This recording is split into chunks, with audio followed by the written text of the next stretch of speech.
بہت شکریہ. اب میں معروف فکشن رائٹر، افسانہ نگار، ناول نگار، مترجم اور 16ویں عالمی فروغ اردو ادب ایوارڈ ونر جناب شمیل احمد سے عرض گزار ہوں کہ تشریف لائیں اور خطبہ قبولیت عطا فرمائیں. جناب شمیل احمد. اردو کی آبرو عہد ساز ناقد اس جلسے کے صدر محترم نارنگ صاحب، عزت مآب سفیر پاکستان جناب سرفراز صاحب، مجلس کے روح رواں عتیق صاحب، جناب نصیر الدین شاہ صاحب، عطاء الحق قاسمی صاحب، خورشید صاحب، خواتین و حضرات، میں مجلس فروغ ادب اردو کا بہت مشکور ہوں، خاص کر عتیق صاحب کا اور نارنگ صاحب کا، کہ میری ادبی خدمات کا محاسبہ کیا گیا اور مجھے انعام کا مستحق سمجھا گیا.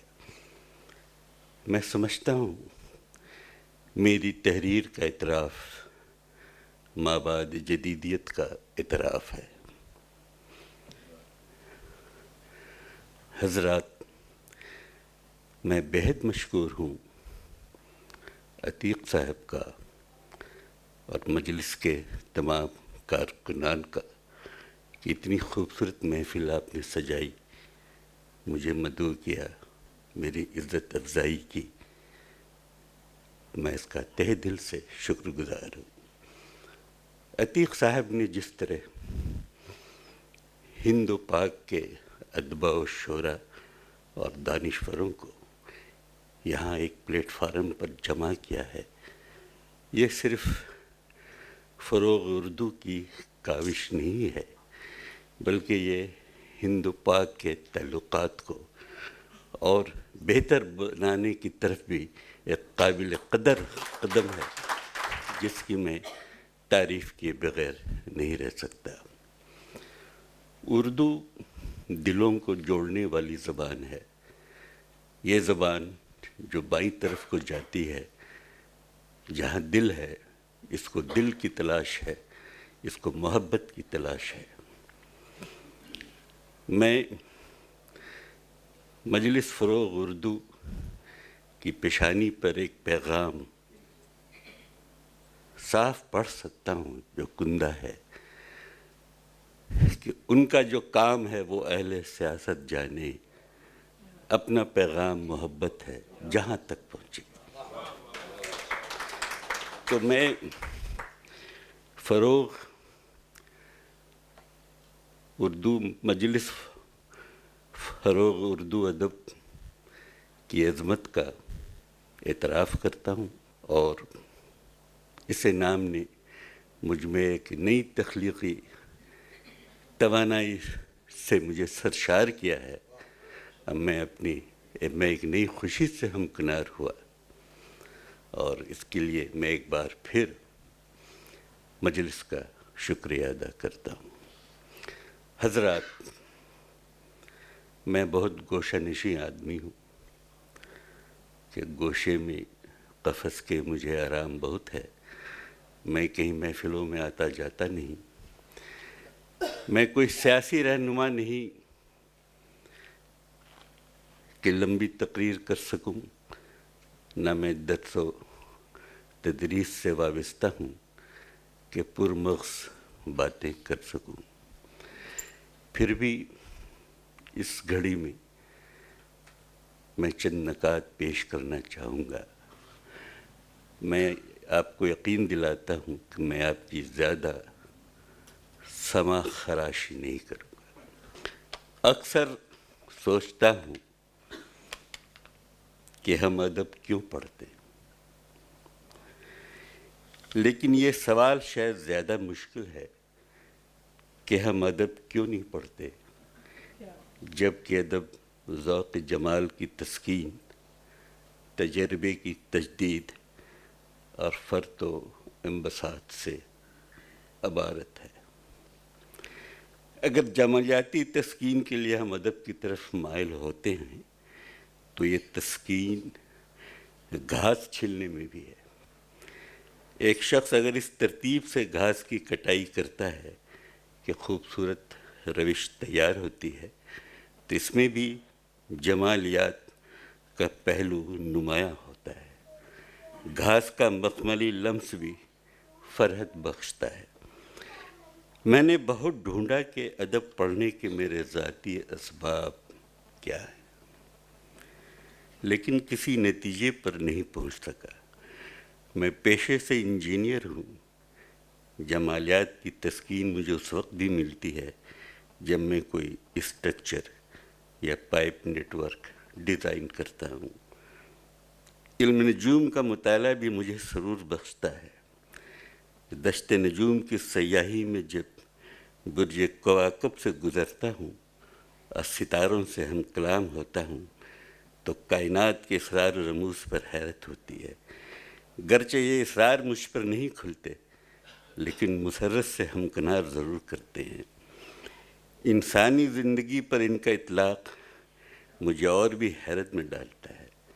مجھے صاف نظر آتا ہے کہ جناب عتیق احمد کی خندہ پیشانی میں ستارہ زہرہ کی کار فرمائی ہے، جناب نارنگ کی شخصیت کا استحکام زحل کا عطیہ ہے، اور جناب فہیم احمد کی آنکھوں کی چمک عطارد کی چمک جان پڑتی ہے۔ شاید حصول مسرت کے لیے میں ادب کی طرف رجوع نہیں ہوا۔ ایسا بھی نہیں ہے کہ پیشے کی یکسانیت سے گھبرا کر میں نے ادب میں پناہ لی۔ یکسانیت کا مسئلہ میرے لیے پریشان کن نہیں رہا کہ مختلف علوم انسانیہ سے میری دلچسپی رہی ہے۔ پھر کیا ہے کہ میں ادب پڑھنے پر مجبور ہوا۔ میں نہیں سمجھتا کہ ادب پڑھنے کے انجینئر یا ڈاکٹر کے الگ وجوہات ہیں۔ آدمی لاشعوری سطح پر نجات کے لیے کوشاں ہے۔ نجات اگر لمحہ موجود میں ہے تو گرفت میں نہیں آتا۔ لمحہ موجود ایک چھلاوا ہے جو سانس کے زیر و بم کے درمیانی وقفے میں کسی حسن بے پناہ کی طرح پھیلتا ہے اور نگاہوں سے اوجھل ہو جاتا ہے۔ بطور انجینئر میں اپنی داخلیت میں پل پل مرتا رہا ہوں۔ ٹھیکیداروں کا ناجائز مطالبہ، مزدور یونین کی کھچ کھچ، بیوروکریٹس کی انانیت اور منسٹر کی منمانی نے میری داخلیت میں کئی زخم لگائے۔ میرے اقدار کا چہرہ مسخ ہوا اور میں عدم تحفظ کے احساس سے گر گیا۔ داخلیت کو بچانا ضروری تھا۔ مجھے ادب میں پناہ ملی کہ ادب داخلیت کی بازیافت ہے اور نجات کا راستہ داخلیت سے ہو کر گزرتا ہے۔ تخلیق کا جذبہ انسان کی سائیکی میں ہے، لیکن اس کے محرکات کیا ہیں؟ خدا کے محرکات کیا تھے کہ اس نے کائنات کی تعمیر کی؟ شاید اس نے خود کو آشکارا کرنا چاہا یا خود اس کو اپنے وجود کے امکانات کائنات کے مظہر میں نظر آئے۔ ادیب بھی اپنی دنیا کا خدا ہے، وہ بھی خلق کرتا ہے، اس کے بھی اپنے محرکات ہیں۔ شاید خدا اور ادیب کے تخلیقی محرکات میں کہیں نہ کہیں کوئی جذبہ مشترک ہے۔ انسان نے اپنے طور پر آسمانی صحیفوں میں بھی خدا کا قرب حاصل کرنے کی کوشش کی، مذہبی اصول و عقائد اور ضابطے بنائے اور ان میں اپنی نجات کی راہ ڈھونڈی، لیکن انسان اپنی ہی تحریر کا اسیر ہوا۔ موت جبر نہیں ہے، موت برحق ہے۔ جبر ہے انسان کا تحریری نظام جس کے شکنجے میں فرد بھی ہے اور خدا بھی، اور نجات کا کوئی راستہ نہیں ہے۔ انسان نے پھول کم کھلائے اور ہتھیار زیادہ بنائے۔ تہذیبی ارتقاء کا راستہ میدان جنگ سے ہو کر گزرا۔ نسلی امتیاز، سیاسی استحصال، فسادات، دہشت گردی اور معاشرے کی بدعنوانیاں دنیا سے کبھی ختم نہیں ہوں گے۔ سوال یہ ہے کہ ایسے حالات میں انسانی وجود کے امکانات کیا ہیں؟ یہی میرا تجسس ہے اور یہی میرا کرب جو مجھے ادب پڑھنے پر مجبور کرتا ہے اور کسی حد تک لکھنے کی ترغیب دیتا ہے۔ بطور انجینئر سائنس فکشن سے میری دلچسپی کم رہی ہے، لیکن میرے پیشے کا میری تحریر پر اثر ہوا ہے۔ انجینئرنگ ڈیزائن میں اشیاء کی کفایت شعاری پہلی شرط ہوتی ہے۔ افسانے کی کرافٹ میں میں نے الفاظ کی اکونومی پر زور دیا۔ ادب سے میری دلچسپی بڑھی تو نفسیات نے مجھے اپنی طرف متوجہ کیا۔ انسانی رشتے بہت پیچیدہ ہوتے ہیں، انہیں سمجھنا اتنا آسان نہیں ہے۔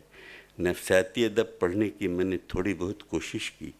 Fried, Jung, Havelock Ellis, Adler اور کرافٹ ایونگ کے نظریات سے خود کو واقف کرانے کی سعی کی۔ روسو کی کنفیشن میں مسوچت پسندی کے باب نے مجھے پریشان کیا، لیکن کرافٹ ایونگ نے سائیکوپیتھیا سیکسولیس میں روسو کی مسوچت پسندی کا تجزیہ کیا تو مجھے حیرت ہوئی اور نفسیاتی ادب کی افادیت کا احساس ہوا۔ جنس کی نفسیات سے میری دلچسپی بڑھی۔ جنس میرے لیے ٹیبو نہیں رہا۔ ادب میں مجھے جنس کی جمالیات کی تلاش رہی ہے۔ اپنے دکھ مجھے دے دو کی اندو میں مجھے مکمل عورت نظر آئی۔ منٹو کی جانکی میں نے یونانی مت کی افروڈیٹ کو دیکھا۔ میں سمجھتا ہوں ادب کی اپنی اخلاقیات ہے، مذہب کی اخلاقیات شاید ادب کی اخلاقیات نہیں ہے۔ ادب میں تبدیلی برحق ہے۔ آج اگر مہا بیانیہ زیر زمین چلا گیا ہے تو تخلیقی بیانیہ کا دور شروع ہو گیا ہے۔ کوئی بھی چیز جدید ہونے سے پہلے ماں بعد جدید ہوتی ہے۔ 70 کی نسل تخلیقی بیانیہ کے ساتھ جس دور میں داخل ہوئی وہ ماں بعد جدیدیت کا دور ہے۔ فنکار کسی قوم، کسی ملک، کسی مذہب سے بندھا نہیں ہوتا۔ فنکار تنہا ہوتا ہے لیکن دوسرے کی تنہائی اس کی تنہائی ہوتی ہے۔ سارے جہاں کا درد اس کے جگر میں ہوتا ہے۔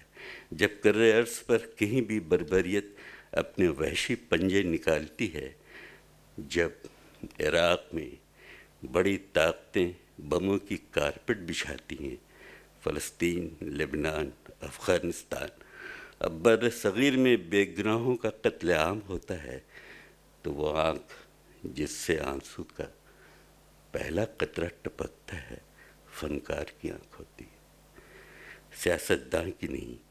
ادیب کی ذمہ داریاں اب بڑھ گئی ہیں۔ ادیب پر پہلے صرف سماجی ذمہ داریاں عائد ہوتی تھیں، لیکن اب سماجی ذمہ داریوں کے ساتھ ساتھ سیاسی ذمہ داریاں بھی آن پڑی ہیں۔ ہم ایک پرآشوب دور سے گزر رہے ہیں۔ اس عالمی منظر نامے میں اردو افسانے کو ایک نیا کردار نبھانا ہے، لیکن روح کی گہرائیوں میں جب تک کوئی کرب انتہا تک نہیں پہنچتا اس کا فنی اظہار مشکل ہے۔ کہانی قدم قدم پر بکھری پڑی ہے۔ ہر آدمی کا چہرہ ایک کاغذ ہے جس پر اس کی زندگی کی کہانی لکھی ہوتی ہے۔ اس کاغذ کے بسیار رنگ ہیں۔ یہ کبھی آنسوؤں سے بھیگا ہوتا ہے، کبھی قہقہوں میں ڈوبا ہوتا ہے، کبھی روشنی یہاں ہالہ سا بنتی ہے، کبھی تیرگی اپنے ناخن چبوتی ہے، کبھی پھول کھلتے ہیں، کبھی کانٹے اگتے ہیں۔ کہانیکار کو کوئی ایک رنگ بھاتا ہے تو کہانی ہوتی ہے۔ کئی رنگوں کے انتخاب سے ناول کی تخلیق ہوتی ہے اور تمام رنگوں کو سمیٹنے کی کوشش مہا بیانیہ کو جنم دیتی ہے۔ ایک افسانہ نگار لاکھ کچھ لکھ لے، ایک کہانی اس کی زندگی میں اندیکھی رہ جاتی ہے، انچھوئی رہ جاتی ہے۔ لاشعور کے نہا خانے میں کسی محبوب کی طرح محو انتظار رہتی ہے، مسلسل دستک دیتی رہتی ہے کہ میں یہاں ہوں، تمہارے ارد گرد، میں موجود ہوں، ہوا میں لمس کی طرح، پانی میں لہر کی طرح، لکڑی میں اگنی کی طرح، آکاش میں شبد کی طرح۔ وہ خوش قسمت ہوتے ہیں جنہیں یہ انچھوئی کہانی نظر آ جاتی ہے۔ میں اپنی روح کی گہرائیوں میں مسلسل اس کی سرگوشیاں سن رہا ہوں، لیکن مجھ میں ابھی اتنی بصیرت پیدا نہیں ہوئی کہ وہاں تک پہنچ سکوں. شاید محبوب تک پہنچنے کے لیے مجھے کربلا متناہی سے گزرنا پڑے گا. مجھے اس گھڑی کا انتظار ہے. کیا